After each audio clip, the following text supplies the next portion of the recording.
Hey there, and welcome back to TingleCon 2022. I am Nathan ASMR, and I am joined by our lovely cinematic panel. Today I'm joined by Tingle Smith ASMR, Amy K ASMR, and Whisper Audios ASMR as well. Thank you so much for joining me today. I really appreciate it.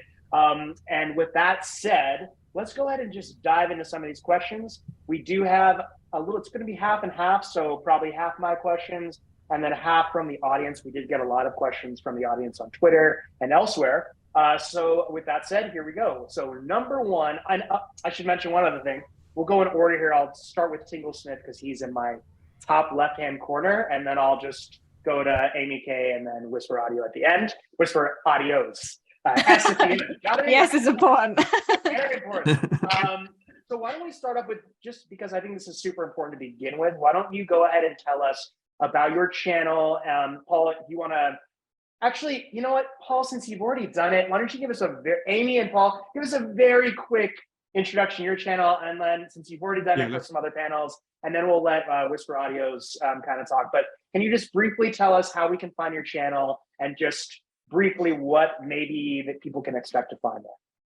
Yeah, sure. Starting with I'm Tingle Smith. I do role plays and sometimes cinematic stuff, and there you go. Perfect.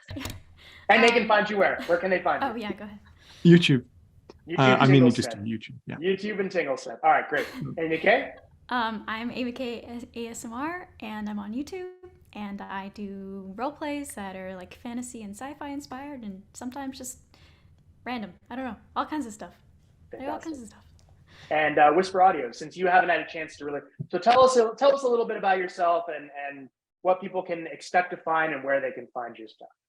Well, my name is Whisper Audios, but you can call me Charlotte. That's probably saved the mouthful. I've been on YouTube for like nearly 10 years now. It'll be 10 years next year doing ASMR. Wow. I do role plays, like cinematic role plays, like from like the 19th century to like film and TV, or just random ones that don't make any sense. But I wanted to do them, so yes. Awesome. Well, okay, that's great. And they can find you at Whisper Audios on YouTube, correct? That's right. All right, great. Okay, cool. So with that said, now again, I feel like Paul and Amy have had a chance to answer this question, but I am asking all of the panelists. So why don't we actually, in this case, jump straight to Charlotte and have her just answer this? Because Amy K has sort of mentioned her story. Paul's mentioned his story in the previous panels, but how did you get into ASMR, Charlotte, and how did you transition to being a creator? So it was about sort of like 2012 time. I was working in a really crappy job, really stressed. I was like being bullied and everything, and I kind of got home every day like feeling so like depressed, and I had no sort of like outlet to kind of relax. I just sort of would come home, maybe read a book, but I still kind of felt that anxiety. So I went to YouTube and I kind of put in relaxation videos or like relaxation music. And for some reason, a relaxing massage video by Lita ASMR came up. I don't know what made me click on it, but I clicked on it and I woke up with my headphones wrapped around my head and thinking, what the hell, like what's just happened to me? Because it knocked me out like just like that. And then underneath there was a video, My Life in Pictures, as a recommended video by Maria, Gentle Whispering, where she goes through her pictures of her life in Russia and her like childhood friends and where she lived and grew up. And again, the same thing happened. Like I woke up suddenly, I like had fallen asleep, headphones wrapped around my head. I was thinking, what is this? And then I stumbled on like the Whisper community and I just fell down like the rabbit hole. So I was kind of like listening to like whispering videos for a good like year. And then I don't know what made me do it really, but like I had some equipment at home. I had like I think it was like a Zoom H2 and a really crappy sort of like handheld camera. I was like, I'm gonna recreate like one of these whisper videos and put it online myself. And like people watched it. Like I know there was probably only like 10 people who watched it, but I was like, oh my god, 10 people, this is great. And I kind of kept doing it, and then here we are. So yeah, it's just really crazy how it just sort of like evolved from just watching just 2 videos. Really, it's crazy. And when you make that first video, all of a sudden it's like you're doing it now. You know, Yeah. that's it. That's There's the no first one. return. You're in the pool now. You're in the deep end. Cool. So let's go ahead and jump to the rest of the panelists here, and we're going to move on to the next questions because again, they did get a chance to answer this in the previous ones. So why don't we just jump into the discussion of the panel today, which is the cinematic element. Cinematic ASMR is another style of ASMR. Again, different from role play, different from cosplay.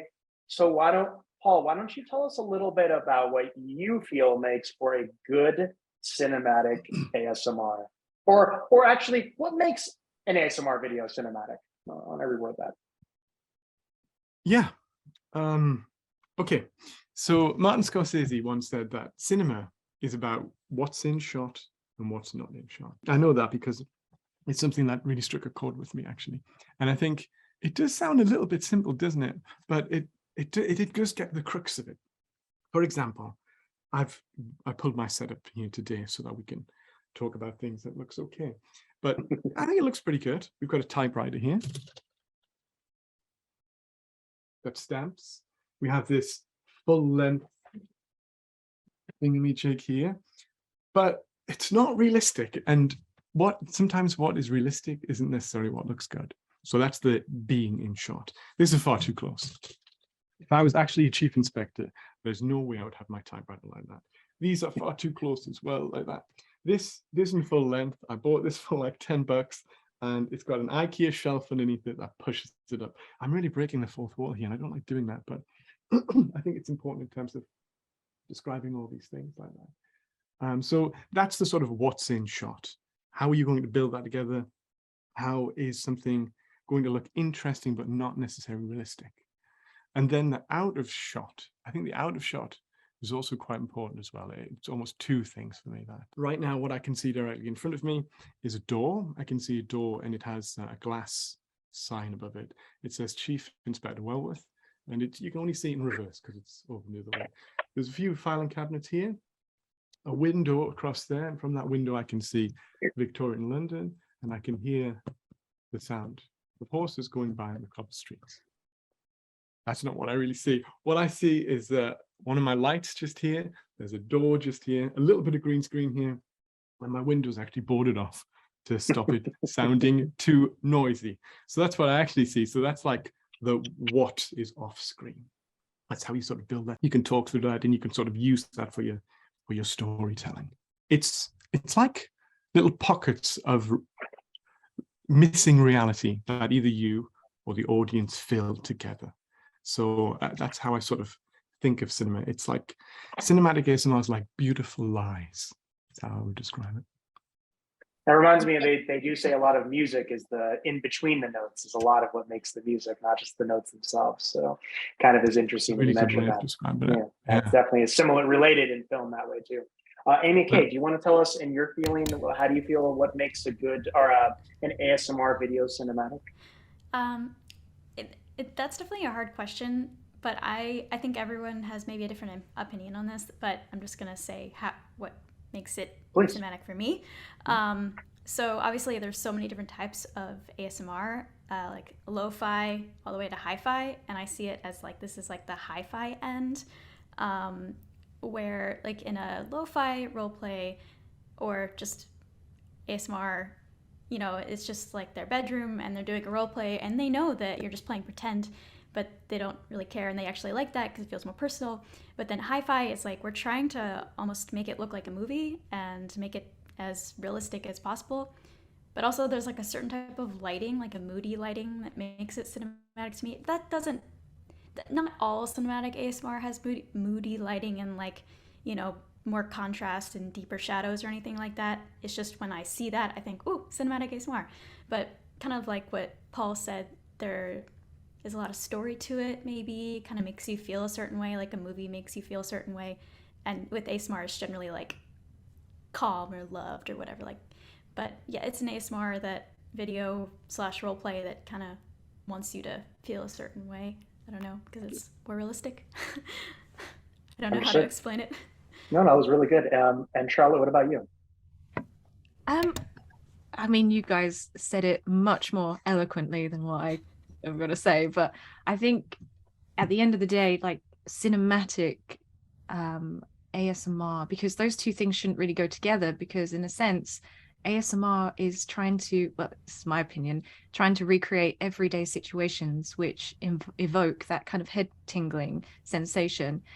And I feel like cinematic ASMR might take it a step too far, in which you become a little bit detached from it, in a sense that you're kind of like pouring yourself into these characters, and you're kind of getting really invested in like the storylines that the ASMR artist has come up with, getting involved in the world and stuff. And because you're so focused on that, you're probably kind of blocking yourself to get that sort of tingling sensation, because it has become a beast of its own.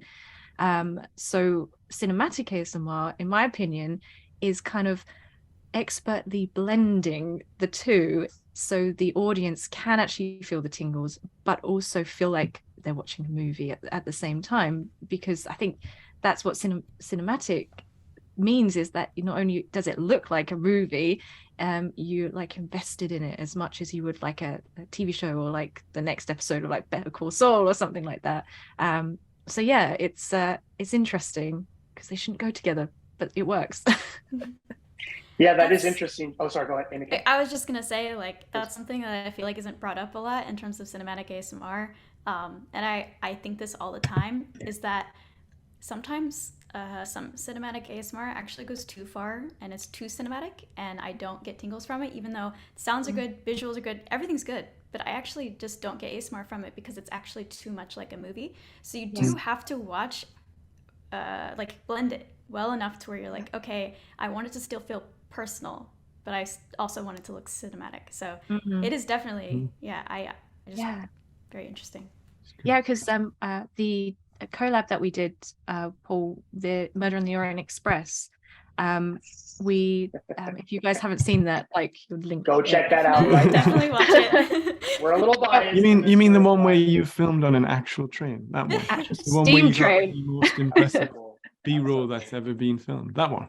I think I vaguely remember. Yeah. That one. But for instance, because like I was filming on a real steam train, like impersonating like a Russian like matriarchal princess, I got too much into it, and I was basically acting. And when I was looking back at it, I was thinking, Jesus, this really isn't that relaxing. I'm getting too much into it, and I really had to sort of like make my peace with it, because I wasn't whispering, I wasn't like really trying hard to be relaxing. I was just like impersonating a version of this character in this film. I was thinking, oh my god, I've kind of lost myself in this role. I hope people still find it relaxing, but that's kind of like an example of how it can take it too far, and isn't necessarily relaxing. But everybody else was great in it. Oh, you were brilliant in that, Charlotte. Oh, your part was so good. Yeah, Stone smacking, breathtaking. Everyone was fantastic. On that same note, I do think it does sound like maybe cinematic is a combination of all of the above, like role play and cosplay, bringing you into the story. It's almost like the top tier of like hi-fi ASMR, like Amy K said there, and I think that's definitely something. And I think this actually, I was going to ask this a little bit later, but since we're kind of talking about it now, I think this is probably one of the biggest controversies with regards to cinematic. I, in fact, received a comment on one of my TikToks earlier with a cinematic video, and they said, this is ASMR. So my question for you is, and we'll start with Paul, what do you say to critics who might say like cinematic isn't really ASMR? I mean, you all have sort of touched on that already. Like they might say, oh, there's no tapping in this, or like there's not a lot of triggers. What would you say to that person? I think, besides block them, I've had loads of comments like that before, many times, and I think it's almost a fundamental misunderstanding of what ASMR is. ASMR, yeah, it's a genre, but it's also a feeling. So if you're watching like a really loud band playing and you get that feeling of ASMR, is that ASMR? If you are listening to like the lovely pushing sounds of a Zen garden, but it really grates on your ears, is that ASMR? So I think it's more of a feeling. It's a feeling and a genre at the same time. So I think what the people are saying when they say that, or at least what they should be saying, is this isn't ASMR to me. And you can, like what Charlotte was saying, you can come outside of the bounds of that a little bit. But I'm okay with that, because you can get some ASMR, then you can get some entertainment, and then you can be pulled back to your ASMR, then your entertainment. So yeah, for me, that's the crux of it. That's where my thinking crystallizes, is genre and feeling, which is not typical with all the other genres. So that's how I think of it. And what about you, MK? What would you say to Um, such criticism? Luckily, I actually haven't gotten that comment in like 2 years, maybe. Mm. But the reason that I would get it a while ago was because I spoke too loudly. I think a lot of people think ASMR equals whispering. I know for me, anytime I've ever experienced ASMR in real life, the person wasn't whispering to me; they were talking to me. They were giving me personal attention. It was just a feeling in that moment. And so for me, I get ASMR from whispering and regular talking videos, and I didn't realize that most people preferred like whispering and soft spoken. So once I changed that, to be honest, it went away. But I think there are a lot of people that say like, oh, I didn't get ASMR from this, but I watched it because I was really entertained. And that sort of tells me either A, I went too cinematic with this one, or B, I kind of knew that was going to happen, because sometimes I just like go, whatever, this one's going to be more cinematic because that's what I want to do. But they still say that they were entertained and they really enjoyed it. And for me, sometimes I watch, well, actually, the majority of the time, I watch ASMR to calm, like for a calming sensation. I don't watch it to fall asleep. So videos that are more entertaining that I can kind of have on the backgrounds, like when I'm cooking or playing games or whatever it is. I like to be pulled out of it. Whatever, all the things, everything that's overwhelming me. If it has a good story, I don't care if the sounds are too loud. I don't care if they're talking too loud. It's ASMR to me. But yeah, personal preference, really. Yeah. For sure. What about you, Charlotte? What would you say to the Yeah, critics? I mean, it's up to you guys. Like, thanks for your comment. Cool. Take that on board. And I'm gonna work on my next video. But in all honesty, like, it's so true. It's like, yeah, okay, that's maybe not ASMR to you. And like I said, there are times when I've not been very intentional with my ASMR and I'm just basically acting. Like, I think there's, if one person likes it, that's cool. Like, I'm not here to serve everyone. Like, how can you do that? Like, it's physically impossible. And I think if you're making content and you generally enjoy it and you're making it for you as well as your audience and the YouTube God algorithm, then you can't go wrong, really. And if somebody says this is not ASMR, then whatever. I know that's really cruel and mean and cold, but whatever. Absolutely. Well, I think I was actually speaking to Julia Poerio, who's one of the top ASMR researchers, and she was telling me earlier this morning just that there is the feeling of ASMR, and then there's kind of the intellectual concept of what ASMR is in terms of an art form. And I think those are two separate things, because again, like the feeling of ASMR, which tends to be pleasurable, like you said, it could just be watching a cinematic, relaxing. It doesn't necessarily have to be a tapping of some sort, but you feel what you feel, right? So if somebody says it's not ASMR, say, look, this is the feeling I'm getting. It's kind of like tingling in my head here. So, some guy making an intellectual argument on what it is or isn't doesn't necessarily hold there. I thought that was just interesting. But let's go ahead and move on to the next thing here, because I think it looks like we're coming up on the halfway mark, and I want to make sure I leap into these audience questions. There's a lot of good ones. Could you take me through, actually, I'm going to skip this one because another person asks it. So could you talk about some other people who are not in this panel right now, some other channels that you really think sort of showcase good cinematic ASMR? If you want to maybe make this a love fest, share some love, your fellow ASMR artists. Paul, you want to start us off? Oh, this feels very much like a trap, Nathan. Anyway, welcome to the ASMR. Welcome to the ASMR Cinematic Tour Bus. If you look to my left, you will see Amy Kay, who is remarkably talented. The way she does her lighting and the storytelling is remarkable. If you look to my right, we have Whisper Audios, who is again incredibly good at the cinematic style, really draws you in with the story. And if you'd like to look just at the front here, we can see Nathan ASMR, who has done some remarkable stuff for sure. I mean, Amy, your lighting on that gastropod video that just came out was beautiful. I was like, I'm going to rip that off. Please do. If you want to ask me how I did it, I will send it to you because I got it from a tutorial. Do you think I made that? Nice. No. Yeah. YouTube tutorials, yes. I think if I have to blast through them, and I'm going to miss people, right? The Maestro, ASMR Weekly, my hero. You know, he fantastic at editing, fantastic at building everything out. You can't not mention Moonlight Cottage. Oh, next level. I mean, goodness gracious, the genius that she posted, it's shockingly good. You've got Blue Whisper, you've got Atmosphere. I've missed loads of names like Atlas. I can't forget Atlas. Oh God, Atlas's stuff is remarkable. You nicked him from me. I was going to say Atlas. Yeah, guys, jump in.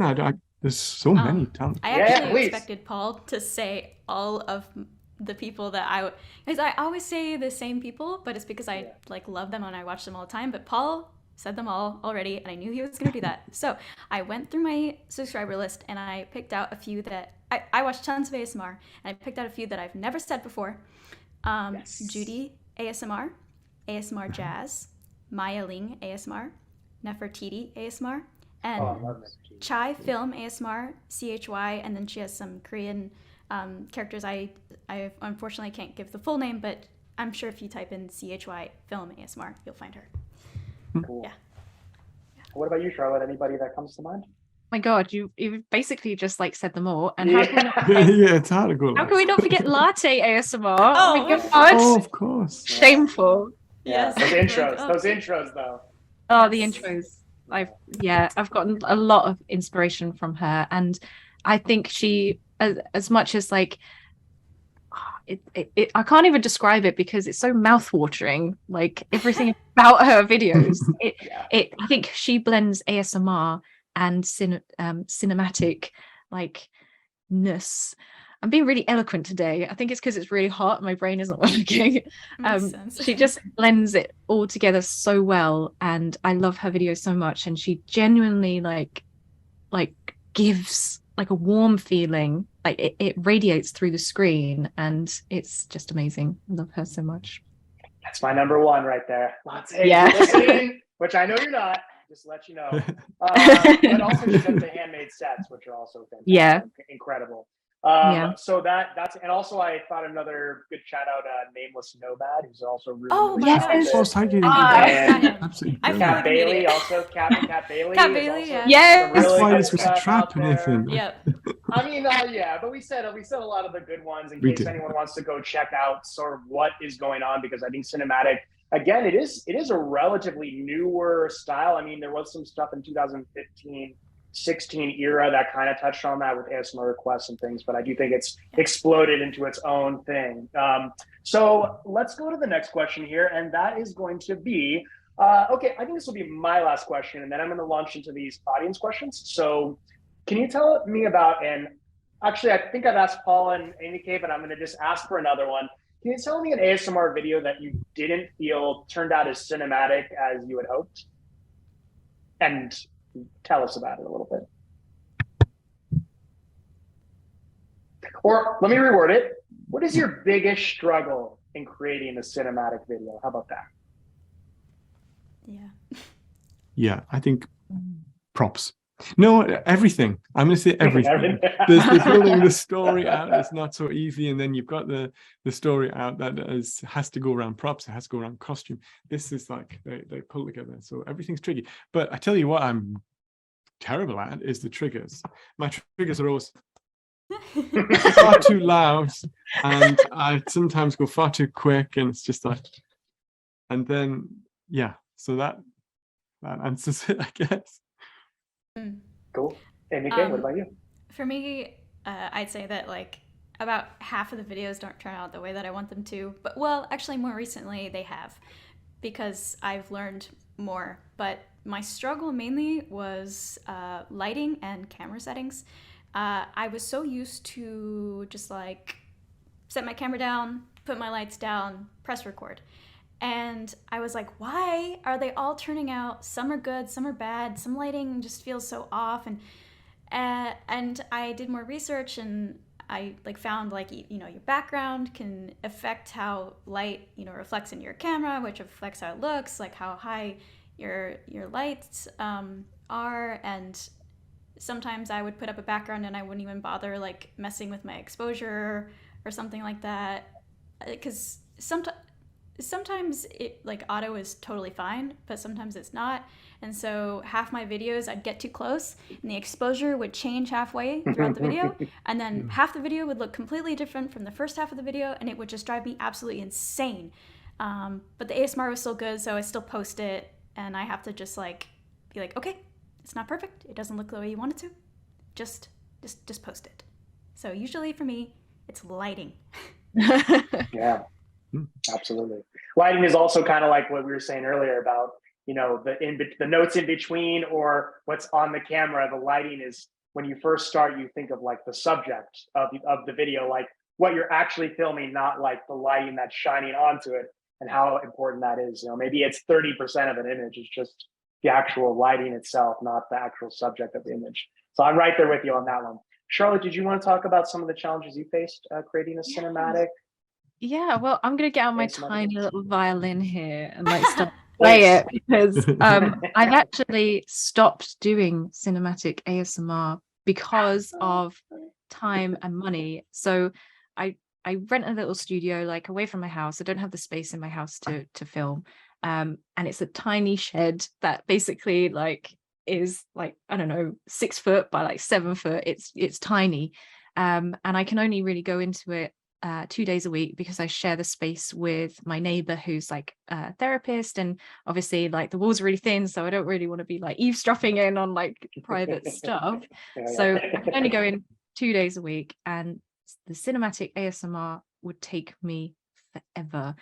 The dressing, like the set dressing, it took just so long, because you'd just be like, oh, I need to just like tweak that bit, that doesn't look right, and then you're just constantly tweaking stuff.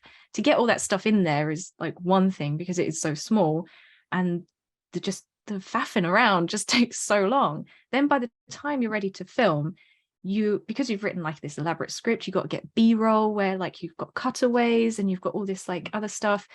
A cinematic video would take me about 2 weeks. So that is like 4 non-consecutive shooting days. And I was realizing that one video cost me 2 weeks in time, and then I'd post it and I'd get like maybe a couple of thousand views. Like I've spent like hundreds of pounds on it and hundreds of man hours on it, and I just think, crikey, like, is the juice worth the squeeze? And as much as I absolutely love doing it, and it's so satisfying, and it brings out my filmmaking love and my passion, I just think I can't justify it. I still have to pay my bills. I still have to like keep the roof over my head, and it's really sad, because unless you do have sort of like the infrastructure around you, like you can work at home, or you have like a better space or something like that. I just think for me right now, the cinematic ASMR has to sort of go on the back burner until I'm in a position financially that I can actually afford to spend the time on them. So that's my little like violin thing over. I love that you mentioned that. I keep adding on to the things that you're saying, but That's fine. my Please, more like cinematic videos, the ones that take up the most time, the most money, the most everything, that take me 2 weeks to a month to perfect, I only get to do them once every few months, and it's so sad. And the reason is simply that the smaller, easier videos are easy to make, and people click on them, and it's also my job. And I can't just like disappear and stop posting for a month because I'm working really hard on one video that will get the same amount of views as an easier video. So I absolutely feel you there. I completely understand. Like the bigger videos, they fill my cup. I mean, the smaller ones do too, but I feel so like they give me so much, but you just can't. It's just You can't justify I mean, guys, it. you do say that, but every video that I do watch your videos, every video that you put out to me is cinematic. right? Do you Just think? because I someone's must using say- a simple What a gentleman. background or a green screen. I mean, some of my green screen ones, they take bloody ages to Oh, together. I've given up I on green think you're screen both entirely. incredibly cinematic in everything you do. I haven't thought something where it goes, oh, that one's just been put out. No, I don't think that at all. You Thank still you. get the costumes and everything. I think it's I think very because much perfectionism is like Yeah. Where? my main motivator. yeah.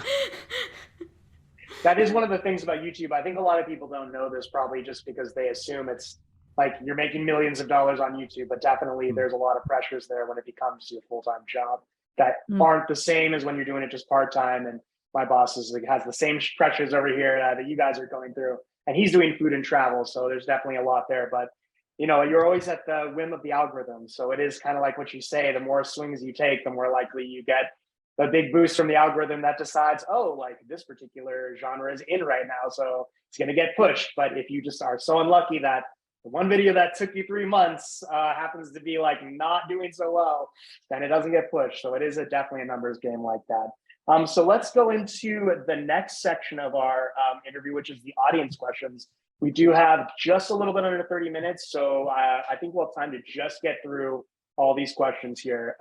So let's go ahead and just jump right into it. And the first one we have is from Scan ASMR, who we interviewed a little bit earlier as well for the LGBTQIA plus panel, which is very awesome. I hope you check that out.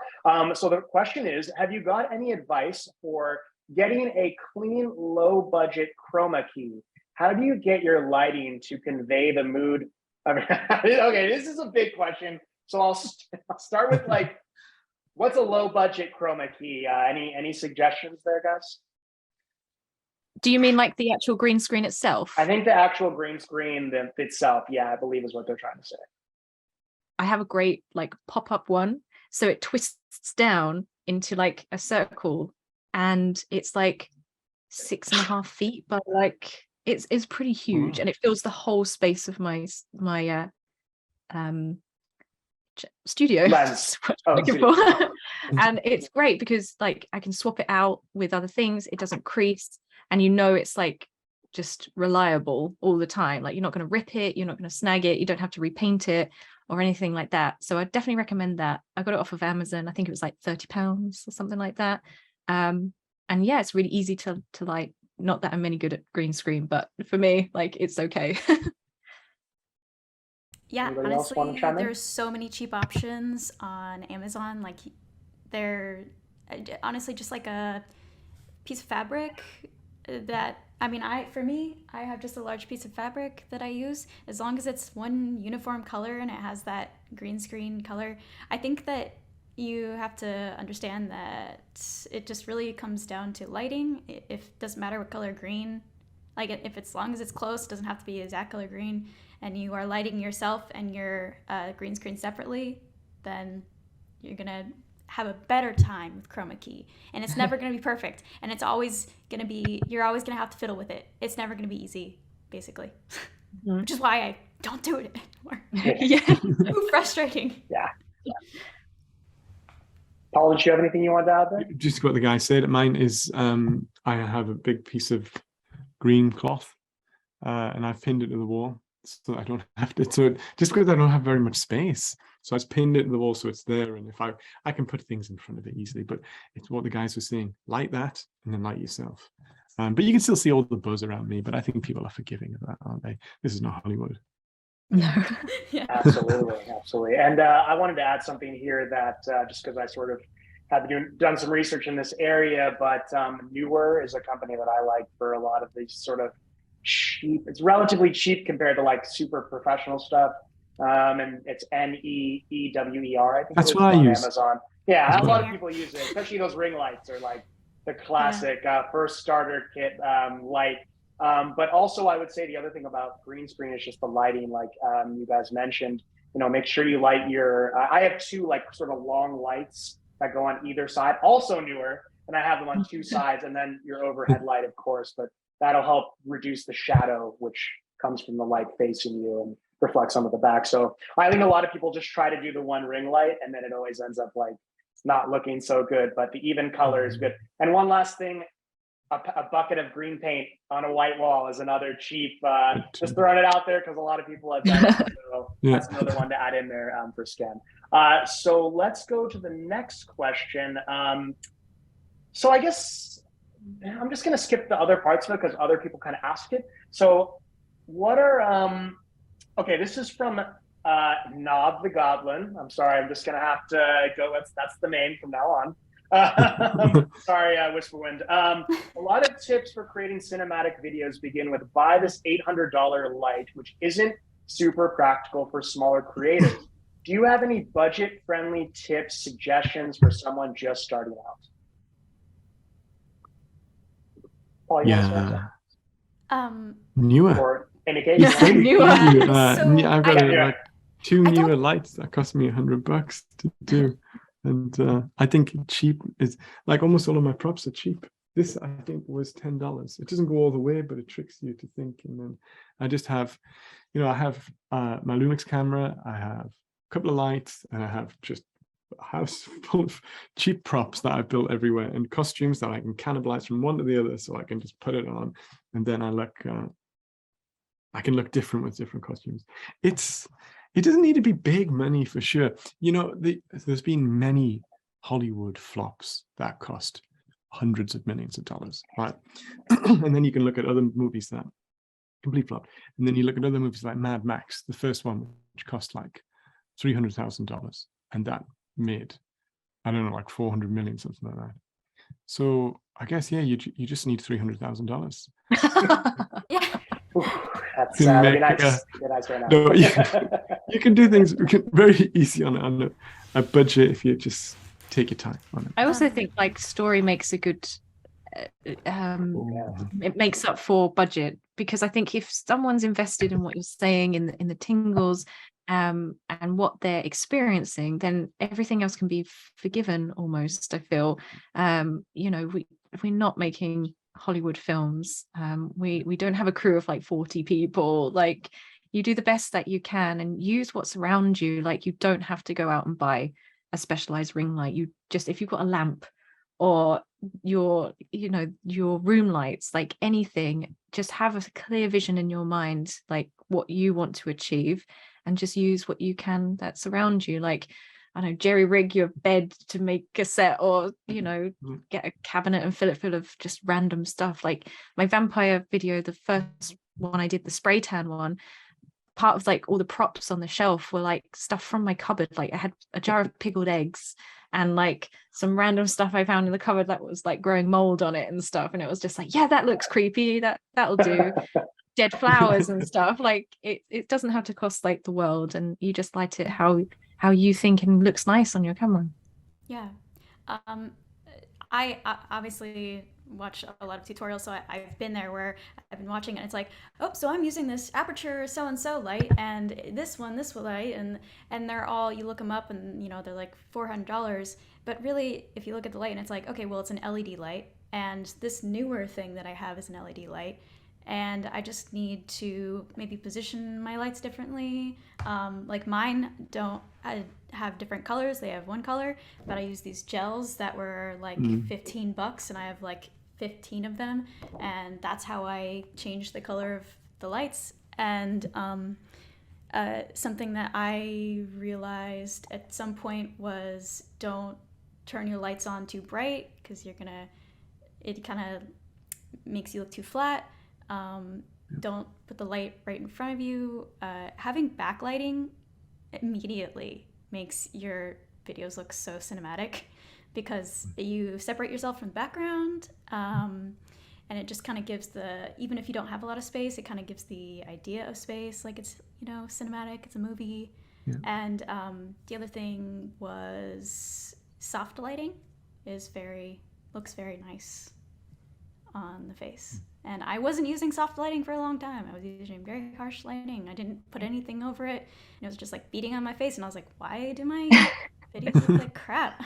Then I finally put like a cheap cover over it, which immediately I'm like, wow, it looks so much better. A bedroom sheet does well. Go ahead, Trevor. Sorry. I also think like the angle of the light helps. So I think a lot of people tend to put a solid light in front of their face, just like that. But recently, like the past year, I've been putting the so I've got like a really cheap softbox light that I got from Amazon, again, like £30. I've been using it since I started my channel.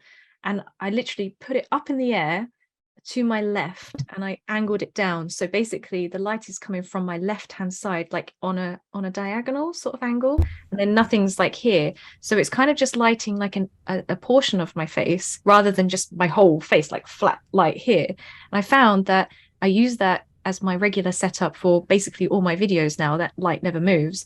And then I just tweak around with the backlight to light the back of my hair and my background separately. And I found that even with a solid color background, that one light and nothing here kind of gives it that kind of like interview kind of feel. Like I don't know, like it just looks nicer. So I think a lot of people put that huge glaring ring light right in front of their face, and I think that creates like that sort of washed out, sort of bright, harsh aspect, which isn't necessarily that cinematic in my opinion. So yeah, I think I don't know if it go works for you guys, but now when I watch movies, I see the lights in the eyes of the actors and actresses. Yeah, I'm I like, do oh, get that, that's yeah. where Now I that- do. yeah, Have to. unless you're Galadriel and it's on purpose. Yeah. Yeah. Special effects, glowing eyes. Yeah. I would like to add one other thing. I mean, homemade also, like, I think you sort of touched on this, but definitely there are a lot of tutorials on YouTube talking about how to make homemade crowns and things like that. I'll never forget Jess K Creative, who's also in this, in the TingleCon. She handmade me a literal crown. For like, actually, it was everyone in her collaboration. So I know that you can do a pretty good job with some cheap items, especially if you go on those tutorials and look. There's a lot of people who have some craft skills who can help you out. So that's another way to do the budget friendly stuff. I think, in fact, Nob the Goblin themselves, in fact, does a lot of that too. They also make their own props. I know that for sure. Okay, so let's move on to the next one here. And that is, okay, this one might take a little while here because I think this is sort of the meat and potatoes here, but how long does it take to, this is again from Nob the Goblin, how long does it take to create one of your more complex cinematic videos? And maybe you could take us from the beginning to the end of like what it looks like for you to create one of these videos. Paul, do you want to lead us off? Yeah, it depends, but it's like it's hard because I do them in little bits, right? So it's like first thing's the story, so I write the story, and then got that in the background. I might not write that all at once, and then I'm going to go for. Usually I do green screen actually, but then sometimes I do set, and then if I'm doing set, I don't set it up at once. I'm really lucky that I've got a small little space that I can just slowly build things up and then have a look at them and things like that. So I slowly build that up, and then costume. Again, I've been doing it for a couple of years now, so I do have almost most of the stuff that I need. I'm sure I probably wore this for Paul. Maybe I didn't, but I can sort of build those things out. So yeah, I go sets, story set, costume. What's next? And then I have an existential crisis. And, Yes, I'm glad you said that. filled with dread and fear. And then there's a filming. So then I film it, and then lots of editing in the background. And then the bravest step of all, publishing, hitting a button going, okay, we'll see how that goes. Sometimes it can take a long time. Like what Charlotte was saying, it can take weeks. Sometimes pretty quick. You know, you've got green screen thing. I think when I do something like this, it's very special. It's something I do not very often. What about you, Annika? How do you go through the whole process? What's it look like? It's very similar to Paul, where it's not like I work on it nonstop in 1 week. The more cinematic, bigger projects, I sometimes will spend months perfecting the script or how I want it to look, because even if I have like written a script, it just something will feel off or something won't feel right, and so I can't start it until I'm like, okay, I have a clear idea of what I want it to look like. And then, which is probably not a good thing, because then I get to the filming part. Because I do videos weekly, I do have to set up all at once, which is frustrating, but I love that I'm able to do this as my job. I don't want to complain about it. But then I'll try and film it to see if it looks the way I want it to. And sometimes I'll have to refilm it a few times because or I need to learn something because I don't understand why it's not turning out the way I want it to. Like with one of my recent ones, I was filming during the day outside, and I didn't understand why it looked so horrible and why none of my camera settings were working. And so that took me a moment to figure that out. And just, yeah, sometimes it takes way, way longer, and it can be over the course of a month or 3 months, and I'm not working at it all at once. It just, yeah, it takes a while. What about you, Charlotte? Can you take us through some of sort of just the process for you when you create a cinematic video, or just any video?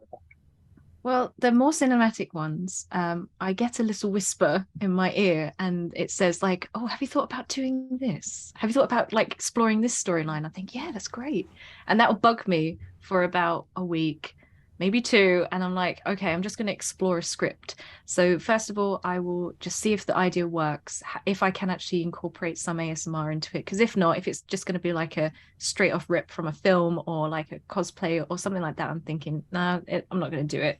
So it'll bug me until the point where it becomes like an obsession, and I'm like spending hours on like Amazon and eBay looking at costume, and I'm looking at like different props that I can go, and how much would that cost me really to do it. And then I kind of like juggle up like, how much time is this going to take, how much is it going to cost, and then I ultimately come to a decision whether or not to move forward with it. So I guess it's a kind of like a development process, and if it check marks, like ticks all the check mark boxes of like money and time, then I'm like, I'm gonna go for it. And then I have the existential crisis where I'm thinking, no, I can't do it. How can I possibly think this is a good idea? And let's not do this. Let's just throw it in the bin. It's rubbish. The script, have you even read it recently? It's rubbish. Like, who do you think you are? So then it will go in the bin for a little while. And then I think, actually, let's just go back to it because I think it will be good. And then I'm just like, right, buy all the props, blah, blah, blah. And they all come to my house. And I think, I actually really need to do this now because I've actually spent the money on it. So there's times where I've like literally bought a whole load of props. Like for instance, I was going to do a whole ancient Egyptian role play series. I bought like costumes and like little myopic jar things, and it was going to be this whole grand thing. And I just binned it because I'm just like, how am I going to pull off ancient Egyptian like role plays? And like, is that going to be like politically correct? Like, am I going to get into trouble for doing that? Like, how does that work? So I was like, I need to like think about ways to try and get those props, like do them justice. Like you've bought them, you spent money on it, you spent time on planning them. You need to like try and use them for something else. So that's what I'm kind of working on at the moment in the back of my mind. But when I actually press go on an idea, it will take me, like I said, like 2 days to like build the set and like get everything in. The actual filming itself, I like to do it in one. Like, I know that's really bad, but if I have to do it twice, my brain will think, this is really crap. You need to just like stop now. It's going to be rubbish. So if I can do it in one without having to retake, we're all good. And my script, which I go off, is on like an iPad on like a clamp on my tripod. So if you could like catch me casually looking down like this, I'm like, where am I in my script? Shit, I forgot what I'm gonna say next. So like, and if you like see me casually like sweep like that, that's me going up with the iPad like page. Like, oh yes, yeah. So yeah, exactly. And then the editing, if I've done it in one, then that's great. If I've got B-roll, that's not so great because that will take me ages to like put bits in and everything. And then I get to the point where I'm sick of the sight and sound of my own face and voice. And I'm like, oh, I can't bear with this. I'm just going to leave it alone for a little while. So I'll go away and just leave it for about a week. And then I'll be like, oh crap, I need to post something this Sunday, and then I'll have to like frantically rush to get it done and out. So that's my timeline, just chaos, calm, chaos, calm, chaos, calm. Well, for a lot of the new artists out there who are thinking it's easy, that's for sure. It's not. It doesn't come easy for anybody. It's a lot of work. Full time sometimes with getting these things, videos across the finish line like that. I think we have time for just 2 more questions. 2 with a few minutes over.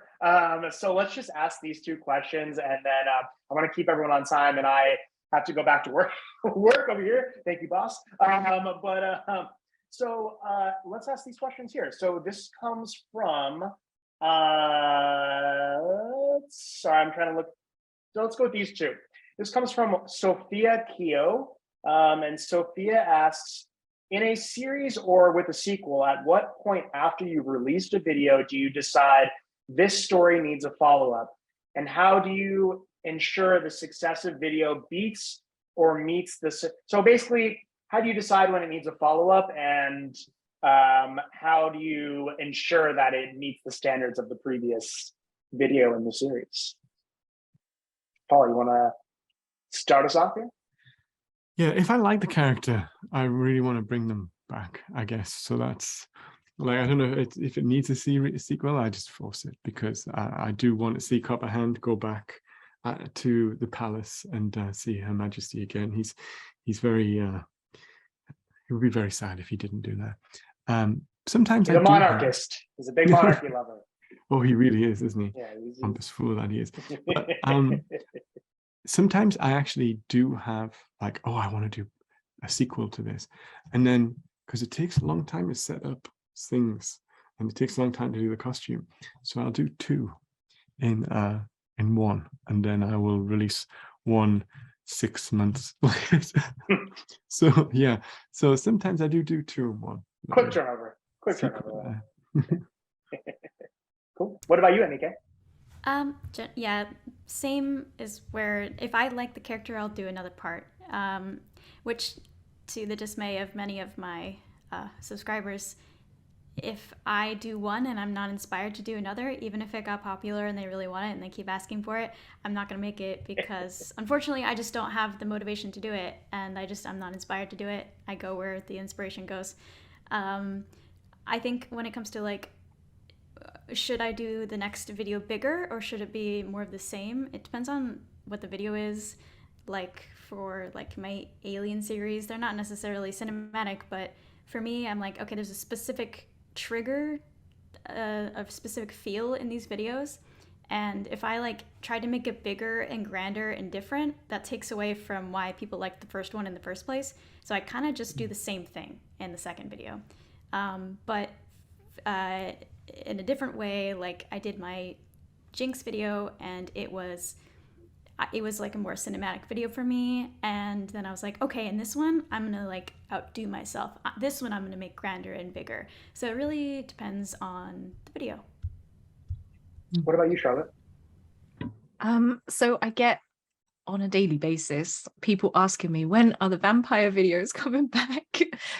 I've lost count how many people want these bloody vampire videos. Like I make like 2 vampire videos and everyone loses their mind, and it's just like I as much as I love like the VCU, as people are calling it, like I can't bring myself to make a vampire video in the middle of July. Like it doesn't feel right to me. As much as I love these characters and I have like so many different backstories for them, I feel like vampires belong in October, and it's too sunny in July for vampires. It's too, you know? And like, who wants to spend like July cramped in like a studio in all of this like vampire gear, which it makes you so hot. So yeah, like the vampire series is like the one that has like the most storylines, the most characters, it's the most developed. I can go so many places with it, and I really want to, but I just feel like that's a little special thing that only comes out like once a year, and I like it that way, because I did think about doing a vampire video every single month and just continuing it on, but I don't want it to become like Marvel where like it's like, oh great, another vampire video. That's just like, who cares about that now? Like I don't know, it's like quality over quantity, and you know, it makes people more excited for them if they know like, oh, October's coming around the corner, so look out for the Whisper Audio's vampire videos. Awesome. Okay, so I want to, just because we are almost out of time here, but I have one last question, which is kind of an easy one. And if you would like to just take a moment to tell people where they could find this thing I'm about to ask you about, that would be a great chance for you to plug your channel as we close out here. Which cinematic video, and by the way, you can't give an answer you've given in previous panels. I'm looking at you, Paul. No Murder in the Orient Express. Let's get something else. What cinematic video on your channel are you the most proud of? Paul, why brings up- don't you? Okay. Yeah. Everyone's Yes. You want to look through your 1,000 Looking at my videos? channel here. Yeah. Yeah. You wanna, Nathan, why don't Paul we the start spot with to make you it hard. on that Oh, one? why don't we start? You're one of I'll- the most. I'll give You my are incredibly answers. good at cinematic. Yeah, I'll give my answer that so that you guys have a chance to look through your answer. But I would just have to go probably. Well, I'm just gonna say it's a video that hasn't come out yet, but I've released sort of a teaser trailer, which is a Homelander which by the way, this video was recommended by somebody in this panel, so thank you for that idea. But it is. I can't wait. It's gonna be insane. I drink a milk bottle. I mean.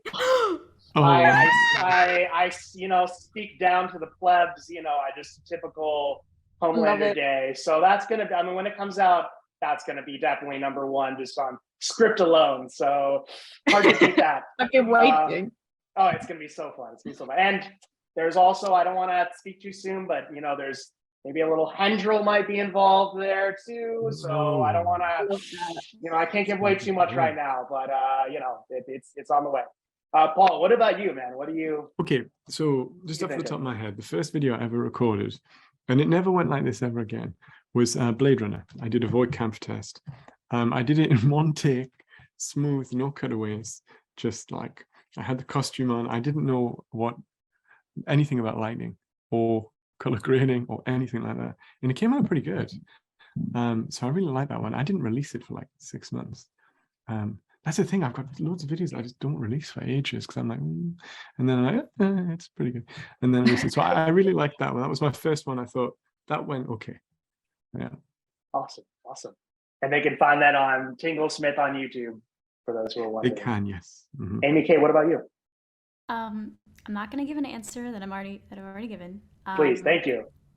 So I looked through and I did a Witcher video 6 months ago as That Chris, was good, and yeah. I worked really hard on that one. It didn't turn out exactly the way I wanted it to, but it still turned out really well. And I worked so hard on that one, and I just when I get really proud when I spend a lot of time on that. And then more recently, again, this one didn't turn out exactly the way I wanted it to, but I did a Stranger Things role play as Papa, and there was this beginning episode 1 of season 4, and it was an ASMR. In my opinion, it was an ASMR beginning, and I was like, I am like redoing that, and I am emulating that, and I think I did a really good job with that. And the video itself, I learned some new effects specifically for it, and it turned out pretty good. And I was, again, really proud of myself. I was like, great job, high five. Like, I thought it was gonna suck, and you did a pretty good job. And so those two. Fantastic. I like that. And what about you, Charlotte? Anything that comes to mind that you were very proud of? Well, real quick, and again, you can find it on Amy K ASMR on YouTube. Amy K Just ASMR, repeating yes. that, we got to make sure for those who are interested. And I'm sorry, so Charlotte, I cut you off. What that's about all right. Well, the first ASMR cinematic video I did was ASMR Primal, which was basically me dressing up as like a history feral hunter who's like trapped in a cave with someone who's wounded, and that was the first time I ever turned my room into like a set with like wallpaper that was rock and like handprints all on the wall, and there was a storyline, like special effects, not special, well, there was a little bit actually, a fake snow, like really terrible thing. So I was really proud of that because I think that was like the gateway drug into like the cinematic stuff, and from there on I just like developed my skills and all of that. But the one that I loved creating the most, that was the most fun, was the gossiping seamstress, like the 19th century one, which was such an easy set to kind of build because I just basically had like the room lit with candles and just some clothes hanging up, nothing. And I had a small script, but because the essence of the character, she was like this Cockney, like down and out, who's got this job, and she was just basically like chatting away to a friend in the middle of the night. And I really got into it, and I really liked sort of coming out for myself. And that was kind of like the first role play I did not in my accent, it was pretty awful, to be honest, but like I was trying to be Cockney, and to the life of me I can't, because I'm ever so posh. So